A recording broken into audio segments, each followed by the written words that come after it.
L'histoire débute en 1882 et à l'époque, le département de la Corse, c'est celui où l'on meurt le plus par homicide. Est-ce que tu peux nous en dire quelques mots ? Ah oui, à l'époque, fin du 19e siècle, la Corse, évidemment, est le département français où on tue le plus, pour toutes sortes de motifs, parfois complètement anodins, parfois beaucoup plus sérieux. Pour prendre un exemple, le seul arrondissement de Sartène où se situe l'essentiel de l'intrigue du livre, c'est 50 homicides et tentatives par an, ce qui fait de la Corse un département où on tue beaucoup plus que celui de la Seine, par exemple, qui est celui de Paris, à l'époque, avec une population peut-être 7 à 8 fois moindre, on y tue peut-être 20 fois plus. Enfin, j'ai plus les chiffres en tête, mais grosso modo, ça en fait sans doute l'île de Méditerranée à l'époque où on tue le plus, clairement.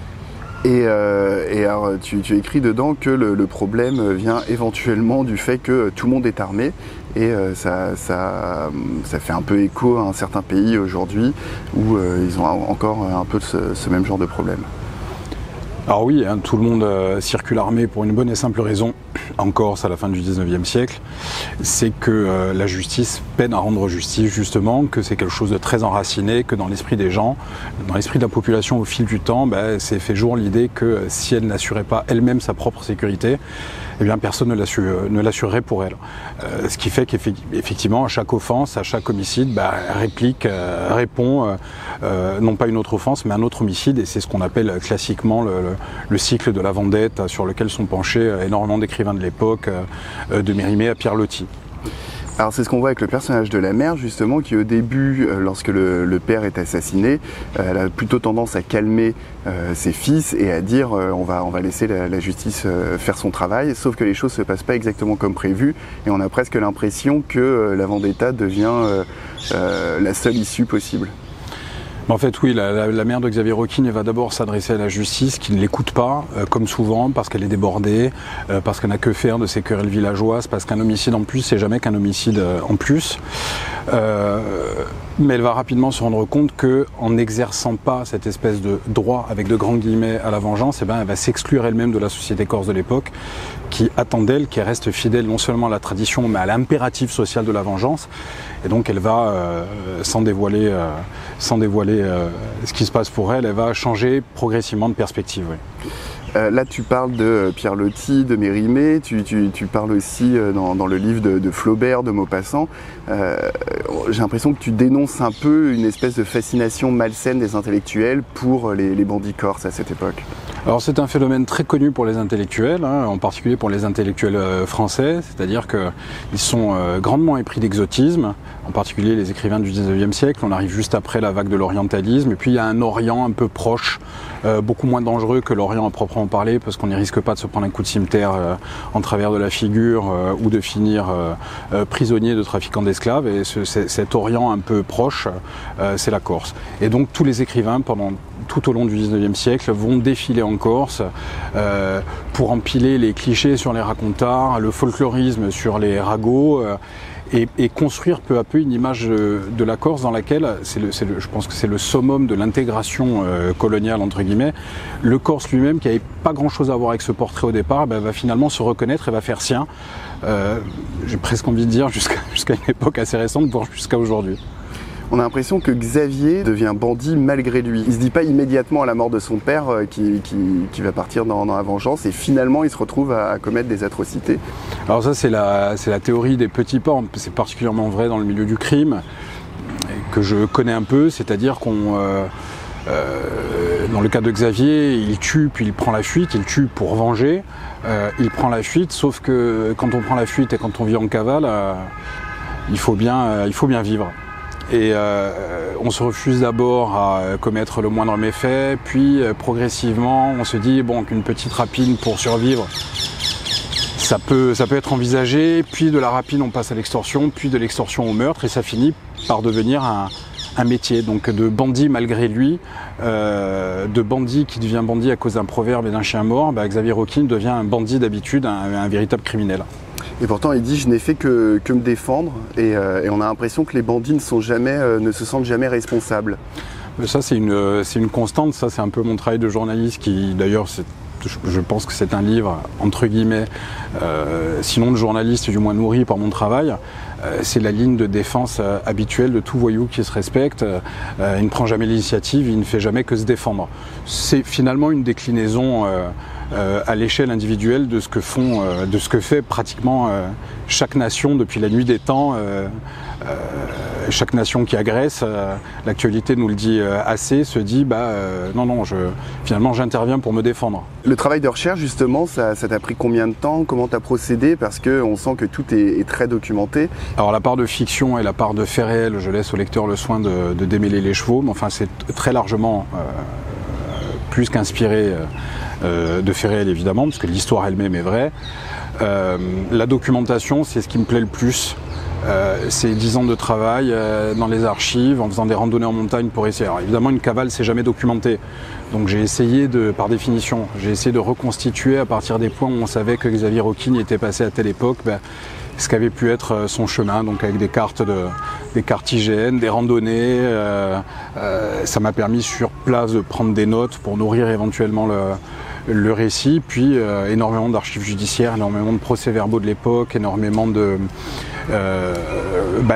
lectures, de traités et de choses vues, puisque c'était la grande mode des écrivains et d'à peu près toute personne qui avait une plume et un carnet de venir en Corse à expliquer ce qu'il y voyait et comment c'était incroyablement folklorique et passionnant, pour le meilleur comme pour le pire. C'est tout ça, c'est une masse de documentation qui fait pratiquement 10 000 pages et que je classe de manière un peu obsessionnelle, par thème, par année, avec des fichiers de croisement, avec des feuilles où je récapitule les interactions entre les personnages réels, les personnages fictionnels. Tout ça, c'est un travail un peu de boutique, d'artisanat, je dirais. Moi, je vis le truc comme ça, c'est ce qui me passionne le plus, bien davantage qu'écrire. Et d'ailleurs, ce qui donne au récit un petit côté roman d'aventure avec l'ermite, le bourreau, la grotte, le campement des charbonniers, etc. Est-ce que c'était une volonté de faire ça ou est-ce que ça s'est fait, j'ai envie de dire, malgré toi? Alors le côté roman d'aventure, il est non seulement revendiqué, assumé, mais objectivé. C'est-à-dire que c'était ce que je voulais faire. Moi, quand j'écris un livre ou quand j'écris un papier, j'essaie d'abord de raconter une histoire. Les introspections psychanalytiques, c'est pas pour moi. Alors, ça a toute sa place dans la littérature, mais moi, non seulement je ne serais pas capable de le faire, mais je n'ai pas du tout envie de le faire.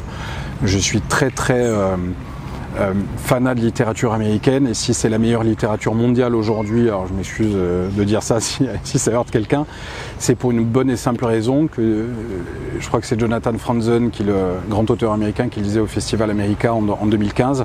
Ce qui est important, c'est raconter une histoire. Et ce côté roman d'aventure, pratiquement par moments, capé d'épée, rebondissement, il est passé par là, non, il est là, stupeur. C'est revendiqué, c'est assumé, moi c'est ce qui me plaît. Moi je lis Dumas, j'ai aucune honte à avouer que je lis des thrillers de bonne facture, je précise. Et je trouve que c'est peut-être ce qui manque un peu aujourd'hui dans le paysage littéraire français, à l'exception de domaines très précis, de niches très précises comme la fantasy, la SF, etc. Je pense qu'en littérature classique, à quelques exceptions près, on a perdu ce souffle épique. À travers le personnage de Xavier, on a aussi l'impression tout simplement de revivre tout le banditisme corse de cette époque. C'est arrivé par hasard ou est-ce que c'était une volonté de ta part? Non, c'est totalement une volonté, c'est de dresser le portrait d'une île et d'une époque à travers un fait divers que je romance, en quelque sorte, que je fictionnalise, mais ça sert aussi à donner des clés de compréhension pour la Corse d'aujourd'hui. Les mécanismes qui sont à l'œuvre à l'époque au sein du banditisme et les relations douteuses avec les élus, l'État qui fait semblant d'agir et qui agit quand ça lui chante et pour des motifs qui sont souvent assez éloignés du maintien de la paix publique, je crois que c'est une constante, encore une fois, dans l'histoire des relations entre la Corse et l'État central. Et par conséquent, c'est aussi ça que j'ai voulu, je dirais pas que c'est un roman à clé, mais ça permet aussi d'éclairer la réalité contemporaine de la Corse. Il y a une citation de Flaubert à l'intérieur qui est « Un bandit est ordinairement le plus honnête homme du pays ».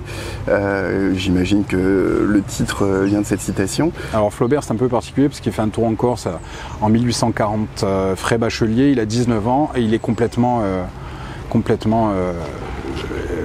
sidéré par la Corse. Il avait déjà, adolescent, traité 2 sujets qui avaient trait à la Corse, Matteo Falcone et de Mérimée. Il avait écrit sa propre version, et je crois Sampiro Gours, qui est un héros, dramatique et même un anti-héros, puisqu'il a étranglé sa femme, donc c'est pas un personnage extrêmement fréquentable, et c'est un grand conte de Thierry Corse de la Renaissance. J'espère ne pas dire de bêtises, je suis pas spécialiste de l'époque.